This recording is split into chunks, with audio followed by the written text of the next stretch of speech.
आज आपण माहिती पाहणार आहोत भारतातील केंद्रीय निवडणूक आयोगासंदर्भात। याची तरतूद कलम 324 मध्ये भारतीय राज्यघटनेमध्ये करण्यात आलेली आहे।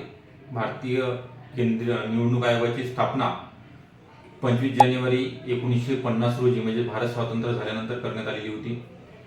निवडणूक आयोगामार्फत भारतातील विधानसभा असतील, विधान परिषद, लोकसभा आणि राज्यसभा यांच्या निवडणुका पार पडल्या जातात। सुरुवातीला हा आयोग स्थापन झाल्यानंतर एक सदस्यीय होता, परंतु त्याचं कामकाज वाढल्यानंतर भारतातील लोकसंख्या मोठ्या प्रमाणात वाढल्यानंतर 15 ऑक्टोबर 1989 साली हा आयोग बहुसदस्यीय म्हणजे एक मुख्य निवडणूक आयुक्त आणि 2 सहाय्यक निवडणूक आयुक्तांची नेमणूक राष्ट्रपती मार्फत करण्यात येत होती।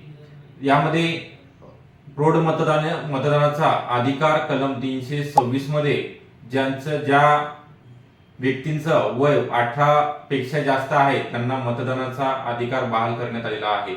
सुरुवातीला 21 वर्षाची अट होती, परंतु 61वी घटना दुरुस्ती 1989 नुसार 21 वर्षावरून 18 वर्ष वयोमर्यादा करण्यात आलेली आहे। यांचं जे वेतन आहे मुख्य निवडणूक आयुक्तांचं भारतातील सुप्रीम कोर्टाचे जे न्यायाधीश असतात त्याप्रमाणे यांचं वेतन ठरवण्यात येते।